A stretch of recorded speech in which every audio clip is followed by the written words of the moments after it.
പുതിയൊരു വീഡിയോ എപ്പിസോഡിലേക്ക് എല്ലാ മാന്യ പ്രേക്ഷകർക്കും സ്വാഗതം. ഇനി ഞാൻ നിങ്ങളുമായി പങ്കുവെക്കുന്ന അപ്ഡേറ്റ് ഇന്ന് കഴിഞ്ഞ റോ എപ്പിസോഡിൽ നിന്ന് നമുക്ക് ലഭിച്ച കുറച്ച് സ്റ്റോറി ലൈൻ അപ്ഡേറ്റുകളാണ്. അതിൽ ഒന്നാമത്തേത് അടുത്ത റോ എപ്പിസോഡിലേക്ക് കൺഫേം ചെയ്തിട്ടുള്ള മത്സരങ്ങളെ സംബന്ധിച്ചാണ്. അടുത്ത റോ എപ്പിസോഡിലേക്ക് 2 ചാമ്പ്യൻഷിപ്പ് മത്സരങ്ങളാണ് നിലവിൽ കൺഫേം ചെയ്തിട്ടുള്ളത്. അതിൽ ആദ്യത്തേത് WWE women's tag team championship മത്സരമാണ്. നിലവിലെ ചാമ്പ്യന്മാരായ ബിയാങ്ക ബെലേറും നയോമിയും ടൈറ്റിൽ ഡിഫെൻഡ് ചെയ്യുന്നത് Liv Morgan, Raquel Rodriguez, Judgment Day എന്ന് പറയുന്ന ഗ്രൂപ്പിന് എതിരെയാണ്. നമുക്ക് ഇന്നത്തെ റോ എപ്പിസോഡിൽ റെഗൽ റോഡ്രിഗസിന്റെ എലിമിനേഷൻ ചേംബർ ക്വാളിഫൈ മത്സരം നടക്കുന്നതിൻ്റെ ഇടയിൽ ബിയാങ്ക ബെലേറിൻ്റെയും നയോമിയുടെയും ഇൻ്റർഫിയറൻസും അതുമൂലം റെഗൽ റോഡ്രിഗസ് പരാജയപ്പെടുന്നതും ആയിട്ടുള്ള ഭാഗങ്ങൾ കാണാൻ സാധിച്ചു. ജേഡ് കാർഗിൽ എന്ന മുൻ ബിയാങ്ക ബെലേറിൻ്റെ ടാഗ് ടീം പാർട്ണറെ ഇഞ്ചുറി ആക്കിയ രീതിയിലുള്ള ആക്രമണം നടത്തിയത് ലിവ് മോർഗനും റെഗൽ റോഡ്രിഗസും കൂടിയാണ് എന്ന് പറഞ്ഞുകൊണ്ടാണ് ഇപ്പോഴത്തെ സ്റ്റോറി നടക്കുന്നത്. അതിന് പ്രകാരമുള്ള ഒരു ചാമ്പ്യൻഷിപ്പ് മത്സരമാണ് അടുത്ത റോ എപ്പിസോഡിലേക്ക് കൺഫേം ചെയ്തിട്ടുള്ളത്. ഇതുകൂടാതെ അടുത്ത റോയിലേക്ക് കൺഫേം ചെയ്തിരിക്കുന്ന ചാമ്പ്യൻഷിപ്പ് മത്സരം വുമൻസിൻ്റെ ഇന്റർ കോണ്ടിനെൻ്റൽ ചാമ്പ്യൻഷിപ്പ് മത്സരമാണ്. നിലവിലെ ചാമ്പ്യനായ ലൈറ വാൽക്കീരിയ ടൈറ്റിൽ ഡിഫെൻഡ് ചെയ്യുന്നത് ഡക്കോട്ട കായ് എന്ന് പറയുന്ന പുതിയ നമ്പർ 1 കണ്ടൻഡറിന് എതിരെയാണ്. നമുക്ക് ഇന്നത്തെ റോ എപ്പിസോഡിൽ ഒരു നമ്പർ 1 കണ്ടൻഡർ മത്സരം കാണാൻ സാധിച്ചിട്ടുണ്ടായിരുന്നു. ഐവി നൈൽ വേഴ്സസ് ഡക്കോട്ട കായ് തമ്മിൽ നടന്ന ഒരു കിടിലമായിട്ടുള്ള ഒരു നമ്പർ 1 കണ്ടൻഡർ മത്സരം. ആ നമ്പർ 1 കണ്ടൻഡർ മത്സരത്തിൽ വിജയിച്ചത് ഡക്കോട്ട കായിയാണ്. അതിലൂടെയാണ് അടുത്ത റോ എപ്പിസോഡിൽ ചാമ്പ്യൻഷിപ്പ് മത്സരം ലൈറ വാൽക്കീരിയക്കെതിരെ ഡക്കോട്ട കായ്ക്ക് കിട്ടുന്നത്. അപ്പോൾ ഇത്തരത്തിൽ 2 ചാമ്പ്യൻഷിപ്പ് മത്സരങ്ങൾ കൺഫേം ചെയ്തിട്ടുണ്ട്. ഇന്നത്തെ റോ എപ്പിസോഡിന് ഒരു 5 സ്റ്റാർ റേറ്റിംഗ് ഇട്ടാൽ നിങ്ങൾ എത്ര സ്റ്റാർ കൊടുക്കും? നിങ്ങളുടെ അഭിപ്രായം ഇപ്പോൾ തന്നെ കമൻറ്റ് ബോക്സിൽ രേഖപ്പെടുത്തുക. രണ്ടാമത്തെ update elimination chamber premium live ഇവൻറ്റിൻ്റെ ഡെവലപ്മെൻറ്റിനെ സംബന്ധിച്ചാണ്. എലിമിനേഷൻ ചേംബറിലേക്ക് പുതിയ മത്സരം ഇന്നത്തെ റോയിലൂടെ കൺഫേം ചെയ്തിട്ടുണ്ട്. പുതിയ മത്സരം എന്ന് പറയുമ്പോൾ സാമി സെയിൻ വേഴ്സസ് കെവിൻ ഓവൻസ് തമ്മിലുള്ള അൺസാങ്ഷൻഡ് മാച്ചാണ് കൺഫേം ചെയ്തിട്ടുള്ളത്.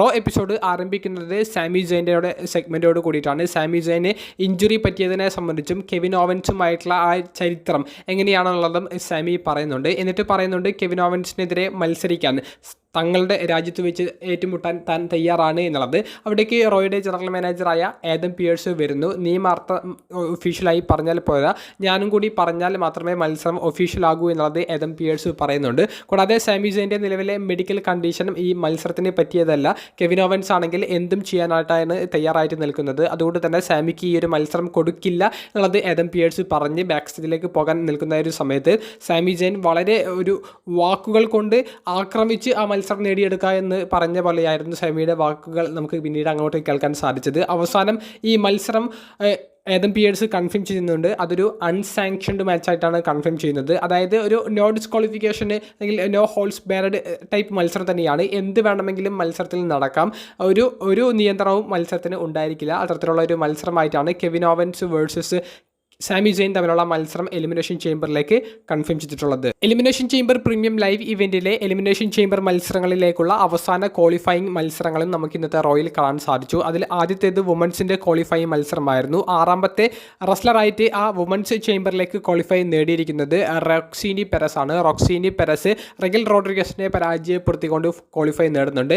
ബിയാങ്ക ബെലേർ, നയോമി തുടങ്ങിയവരുടെ ഇൻ്റർഫിയറൻസ് തന്നെയാണ് റോക്സിനി പെരസ് വിജയിക്കാനുള്ള കാരണം. റെഗൽ റോഡ്രിഗസിനെതിരെ റോക്സിനി പെരസ് ഈ വിജയം നേടിയതിലൂടെ റോക്സിനി പെരസ് ഇനി തുടർന്ന് മെയിൻ റോസ്റ്ററിൻ്റെ ഭാഗമായിരിക്കും എന്നുള്ളത് നമുക്കിപ്പോൾ തന്നെ ഉറപ്പിച്ച് പറയാൻ സാധിക്കും.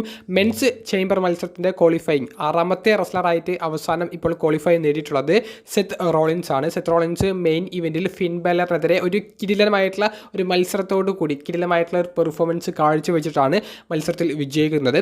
മത്സരത്തിൻ്റെ അവസാന നിമിഷങ്ങളിലേക്ക് എത്തുന്നതിന് മുൻപ് വലിയൊരു മിസ്റ്റേക്ക് റഫറിയുടെ ഭാഗത്ത് നിന്ന് സംഭവിച്ചു. സെത്ത് റോളിൻസിൻ്റെ ഒരു move Finn Balor kick out ചെയ്യേണ്ടതായിരുന്നു. അതിനു മുൻപ് തന്നെ റഫറി 3ാമത്തെ കൗണ്ട് ചെയ്യാൻ വേണ്ടിയിട്ട് കൈ കൊണ്ടുവന്നു. പക്ഷേ ഫിൻ ബാലർ കിക്ക് ഔട്ട് ചെയ്യുന്നില്ല എന്ന് മനസ്സിലായത് കൊണ്ട് തന്നെ 3ാമത്തെ കൗണ്ട് റഫറി ചെയ്തില്ല. അത് ഭയങ്കരമായിട്ടുള്ളൊരു മിസ്റ്റേക്ക് ആയിരുന്നു. ഇതിനെ തുടർന്ന് സെത്ത് റഫറിയുടെ മുഖത്ത് നോക്കിയിട്ട് കളിയാക്കുന്ന രീതിയിലുള്ള ഒരു ഗസ്റ്ററൊക്കെ കാണിച്ചിട്ടുണ്ടായിരുന്നു.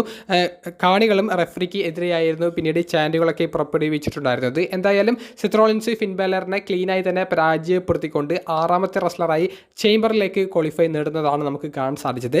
മെൻസിൻ്റേതായാലും വുമൻസിൻ്റേതായാലും കിടിലമായിട്ടുള്ള പാർട്ടിസിപ്പേറ്റ്സിനെയാണ് നിലവിൽ കൺഫേം ചെയ്തിട്ടുള്ളത്.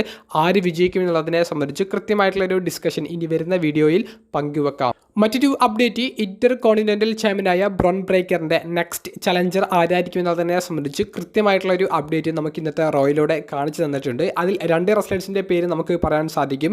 ഇന്നത്തെ റോ എപ്പിസോഡിൽ AJ സ്റ്റൈൽസ് വേഴ്സസ് ഡൊമിനിക് മെയ്സ്റ്റീരിയോ തമ്മിലുള്ള ഒരു കിടിലൻ മത്സരം കാണാൻ സാധിച്ചു. മത്സരത്തിൽ ഡൊമിനിക് മെയ്സ്റ്റീരിയോയെ പരാജയപ്പെടുത്തിക്കൊണ്ട് AJ സ്റ്റൈൽസ് വിജയിക്കുന്നതാണ് നമുക്ക് കാണാൻ സാധിച്ചത്. കാർലിറ്റോയുടെ ഒരു ഡിസ്ട്രാക്ഷൻ ഉണ്ടായിട്ട് പോലും AJ സ്റ്റൈൽസിന് ഡൊമിനിക്കിനെ പരാജയപ്പെടുത്താൻ സാധിച്ചു. മത്സരം കഴിഞ്ഞ ഉടനെ തന്നെ AJ സ്റ്റൈൽസിനെ സ്പിയർ ചെയ്യാൻ വേണ്ടി വന്ന ബ്രോൺ ബ്രേക്കറിന് പക്ഷേ AJയെ സ്പിയർ ചെയ്യാൻ സാധിച്ചില്ല, ഡൊമിനിക്കിനെ സ്പിയർ ചെയ്യാൻ സാധിച്ചു.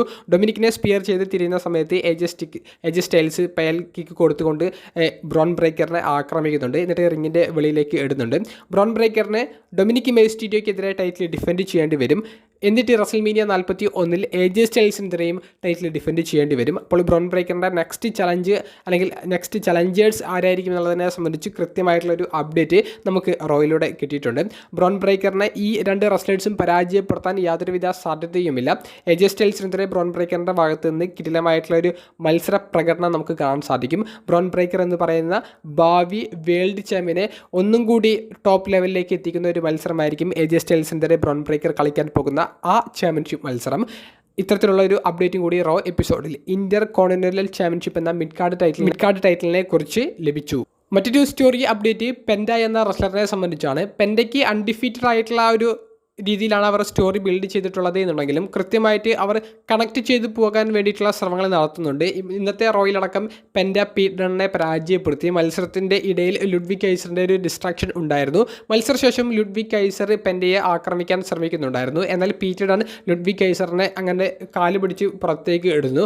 തുടർന്ന് പെൻഡ ഇരുവരുടെയും മുകളിലേക്ക് ഒരു ഫ്ലൈയിങ് മൂവ് ചെയ്യുന്നുണ്ട്. അപ്പോൾ ഒരു ട്രിപ്പിൾ ത്രെറ്റ് മത്സരത്തിൻ്റെ ഒരു സാധ്യത, അതുപോലെ തന്നെ പെൻഡയെയും കൂടി ഉൾപ്പെടുത്തിക്കൊണ്ട് ലുഡ്വിഗ് പീറ്റ് ഇവർക്കൊക്കെ TV ടൈം കൊടുക്കുന്ന രീതിയിലുള്ള സ്റ്റോറി, അത് പെൻഡ എന്ന് പറയുന്ന റെസ്ലറിനും മറ്റ് റെസ്ലേഴ്സിനും കൃത്യമായിട്ടുള്ള ഒരു ഗുണം ചെയ്യുന്ന പോയിന്റ് ആണെന്നാണ് ഞാൻ കരുതുന്നത്. പെൻഡ എന്ന റെസ്ലറിൻ്റെ അൺഡിഫീറ്റഡ് സ്ട്രീക്ക് അവർക്ക് മുന്നോട്ട് കൊണ്ടുപോകാൻ സാധിക്കും. അതേസമയം മറ്റ് റെസ്ലേഴ്സിന് TV ടൈം കൊടുക്കാനും സാധിക്കും. അപ്പോൾ ആരെയും ജോബർ കണക്കിന് ഇല്ലാത്ത രീതിയിൽ അവർക്ക് പരിഗണിക്കാനും സാധിക്കും.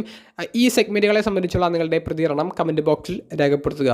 മറ്റൊരു storyline update world heavyweight ചാമ്പ്യൻഷിപ്പിൻ്റെ ബിൽഡപ്പിനെ സംബന്ധിച്ചാണ്. ഒരു ഗുമ്മില്ലാത്ത പോലെയാണ് ഈ വേൾഡ് ഹെവി വെയ്റ്റ് ചാമ്പ്യൻഷിപ്പിൻ്റെ ബിൽഡപ്പ് ആരംഭിച്ചിരിക്കുന്നത്. ഗിന്ദർ വേഴ്സസ് ജെ ഊസോ തമ്മിലുള്ള പ്രൊമോസ് കൊണ്ട് ഏറ്റുമുട്ടുന്നതിന് അതിന് വലിയ കുഴപ്പമുണ്ടെന്ന് പറയാൻ സാധിക്കില്ല. പക്ഷേ ഫിസിക്കലായിട്ട് ഇരുവർ ഏറ്റുമുട്ടുമ്പോൾ പ്രത്യേകിച്ചൊന്നും അവർക്ക് കൊണ്ടുവരാൻ സാധിക്കുന്നില്ല. ഈ ഫൈറ്റും ഇവരെ വന്ന് ഒഫീഷ്യൽസ് പിടിച്ചു മാറ്റുന്നതും അല്ലാതെ ഒരു ബ്രൂട്ടലായിട്ടുള്ള ആക്രമണം ജെ ഊസോയ്ക്കോ അല്ലെങ്കിൽ ഗിന്ദറിനോ കാഴ്ചവെക്കാൻ സാധിക്കുന്നില്ല. അല്ലെങ്കിൽ കാഴ്ചവെക്കാൻ മാത്രമുള്ള ഒരു ഡീപ്പ് ഈ സ്റ്റോറിയിലേക്ക് ഉണ്ട് എന്ന് നമുക്ക് തോന്നുന്നില്ല. അത് കാണികളുമായിട്ട് വലിയ രീതിയിൽ കണക്റ്റ് ആകുന്നില്ല എന്നുള്ളത് ഒരു പോരായ്മയായിട്ട് തോന്നുന്നുണ്ട്.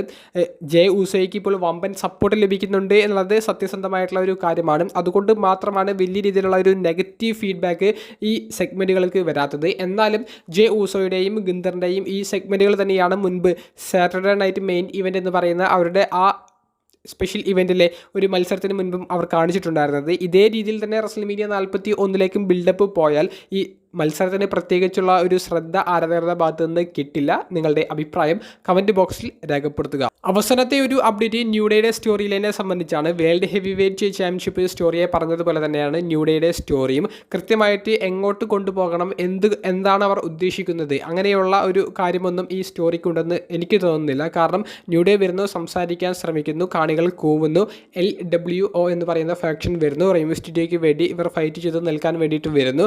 ഫൈറ്റ് നടക്കുന്നു, ന്യൂ ഡേ രക്ഷപ്പെടുന്നു. ഇനി അടുത്ത റോയിൽ വന്നിട്ട് LWOക്കെതിരെ ഒരു ടാഗ് ടീം മത്സരം കളിക്കും. അതിനുശേഷം ഒരു ആക്രമണം നടത്തും. പിറ്റേ ദിവസത്തെ റോയിൽ വന്ന് ഇതിനെ ഡിഫെൻഡ് ചെയ്തുകൊണ്ട് സംസാരിക്കും. ഇതേ രീതിയിൽ തന്നെയാണ് ന്യൂ ഡേയുടെ കഴിഞ്ഞ കുറച്ച് സെഗ്മെൻറ്റുകളും മത്സരങ്ങളും മുന്നോട്ട് പോകുന്നത്. ഇതിൽ നിന്ന് മാറ്റിപ്പിടിക്കണം എന്നുള്ള ഒരു സമയമായിട്ടുണ്ട്. അവർ മാറ്റിപ്പിടിക്കുമെന്ന് കരുതുന്നു. റോ കഴിഞ്ഞ കുറച്ച് ആഴ്ചകളായിട്ട് വലിയൊരു ഇല്ലാത്തതുപോലെയാണ് ഫീൽ ചെയ്യുന്നത്.